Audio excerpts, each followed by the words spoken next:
Una pregunta muy antigua en la clase de matemáticas es: ¿cuándo voy a usar esto en la vida real?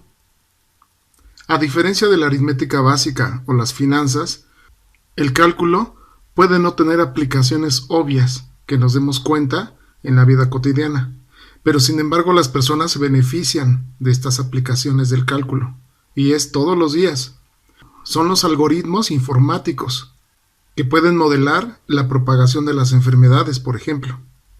Ahora bien, es posible que no te sientes en la mesa y resuelvas una ecuación diferencial difícil a diario, pero el cálculo está a tu alrededor. Por ejemplo, en los motores de búsqueda que tienen las computadoras, utilizan algoritmos todos los días por las principales compañías para ayudar a refinar las búsquedas de las personas que están detrás del teclado como tú y yo. Los algoritmos son cálculos utilizados para compilar una gran cantidad de datos y variables en una ecuación, y nos muestran la mejor respuesta posible.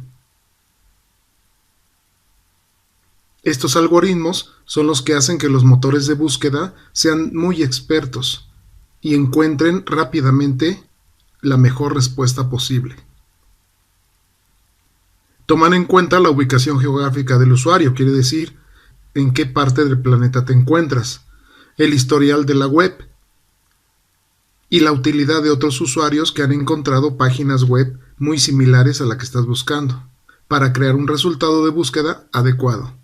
Todas estas variables se utilizan para definir las reglas y restricciones de las ecuaciones de cálculo, que producen los resultados más lógicos y efectivos. En el clima, en los pronósticos meteorológicos. El clima actualmente se predice con mayor precisión que nunca. Parte de la mejora es gracias a la tecnología. Las computadoras utilizan el cálculo y son capaces de predecir con mayor precisión el clima futuro. Estos programas también utilizan algoritmos, pues nos ayudan a asignar posibles resultados climáticos en una región. Los pronósticos meteorológicos se determinan considerando muchas variables, como la velocidad del viento, el nivel de humedad, la temperatura, etc. Aunque las computadoras hacen el trabajo pesado para filtrar gran cantidad de datos, los conceptos básicos de la meteorología se basan en ecuaciones diferenciales, lo que ayuda a los meteorólogos a determinar cómo los cambios en las temperaturas y presiones en la atmósfera pueden indicar cambios en el clima. ¿Y qué hay para la salud pública? En este campo, el estudio de la propagación de enfermedades infecciosas se basa en gran medida en el cálculo. Estos cálculos deben de tener en cuenta tres factores principales: las personas que son susceptibles a una enfermedad, las personas infectadas con la enfermedad y las que ya se han recuperado.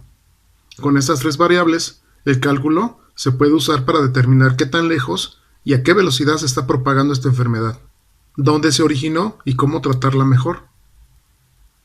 El cálculo es especialmente importante en casos como este, porque las tasas de infección y recuperación cambian con el tiempo, por lo que las ecuaciones deben ser lo suficientemente dinámicas para responder a los nuevos modelos que evolucionan cada día. En la arquitectura, el cálculo se utiliza para mejorar la arquitectura no solo en los edificios, sino también en las infraestructuras importantes. Los puentes con construcciones muy complejas, ya que tienen que ser capaces de soportar cantidades variables de peso en grandes espacios. Al diseñar un puente, se debe tener en cuenta factores como el peso, los factores ambientales y la distancia. Debido a esto, las matemáticas como el cálculo diferencial y el cálculo integral se utilizan a menudo para crear el diseño más robusto, o sea, más grande. El uso del cálculo también está creando un cambio en la forma en que se diseñan otros proyectos de arquitectura, ampliando la gama de formas que pueden usar para crear los edificios estéticamente más espectaculares. Por ejemplo, aunque muchos edificios tienen arcos con simetría perfecta, el cálculo puede usarse para crear arcos asimétricos, junto con otras formas extrañas que todavía pueden ser estructuralmente sólidas. Desde la antigüedad, muchos de los problemas matemáticos fueron causa de estudio de grandes matemáticos, como obtener las tangentes de diferentes curvas, calcular el área de figuras irregulares, obtener los máximos y mínimos de una función, calcular la velocidad instantánea de algo que se mueve, entre otras cosas, y solo algunos de estos problemas fueron resueltos parcialmente. No fue sino hasta el siglo XVII cuando las condiciones y avances en las matemáticas lograron crear lo que ahora llamamos cálculo infinitesimal, pero tuvieron que emplear el uso de la geometría analítica, que fue inventada por Descartes y Fermat, o la sistematización y generalización de los conocimientos logrados gracias a la genialidad de Isaac Newton y de Gottfried Wilhelm Leibniz, además de las aportaciones de muchos otros matemáticos.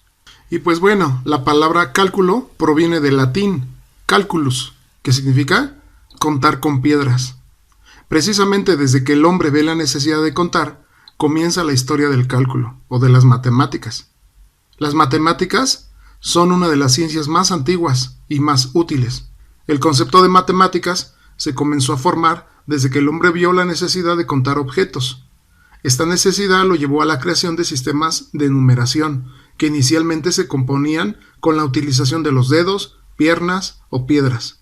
De nuevo, por la necesidad, se hizo forzosa la implementación de sistemas más avanzados, y que pudieran resolver la mayoría de los problemas que se presentaban con continuidad.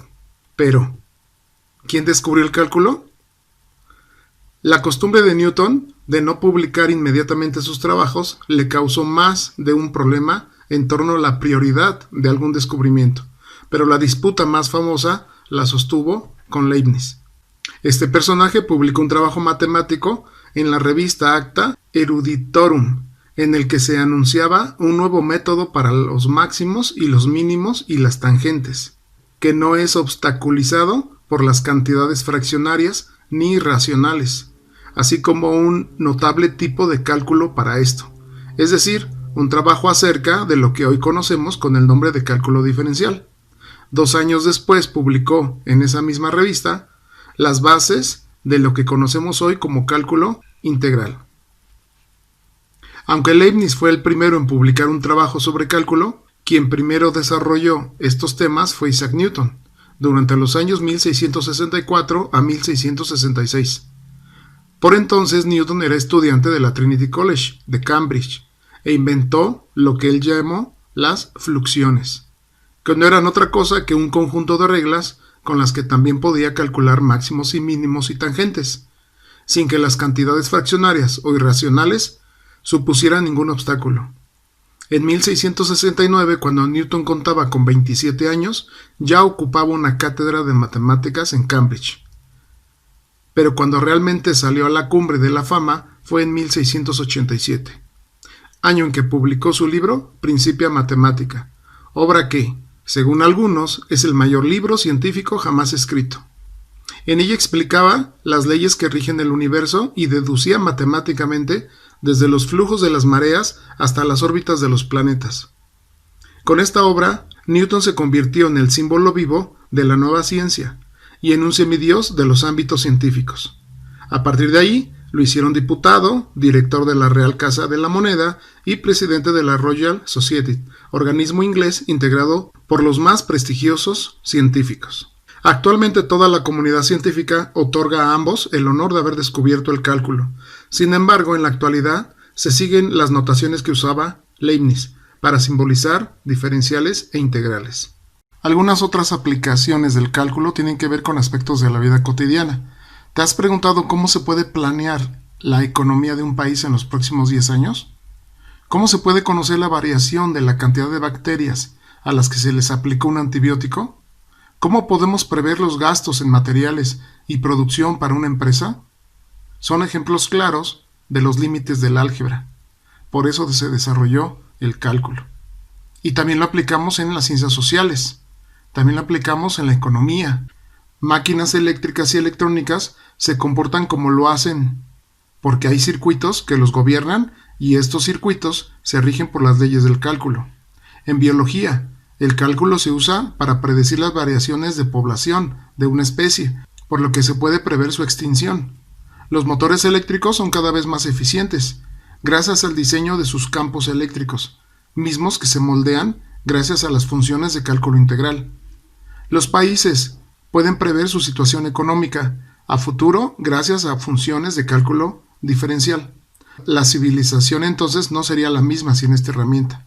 Existen muchas situaciones en las que se puede ver claramente las consecuencias de aplicar mal o no aplicar de ninguna forma el cálculo. Por ejemplo, tenemos en la historia el puente de Tacoma Narrow. Colapsó el 7 de noviembre de 1940, debido al efecto de una serie de corrientes de aire que provocaron fatiga en su estructura y finalmente su caída.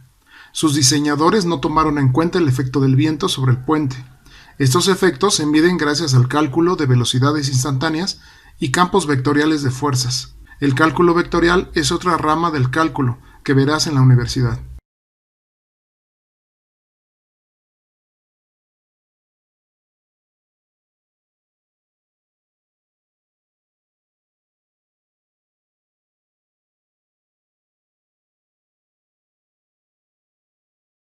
En 1986, la planta generadora de electricidad de Chernobyl sufrió la fusión nuclear del reactor número 4. Esto se debió a que el sistema de enfriamiento falló y el núcleo se sobrecalentó al grado de fundirse. El sistema de control de enfriamiento del reactor estuvo mal diseñado, pues una integral se calculó mal y no se corrigió el calentamiento. El área es inhabitable en los próximos 250.000 años. Este periodo, que se llama vida media de un material radioactivo, se obtiene con ecuaciones diferenciales.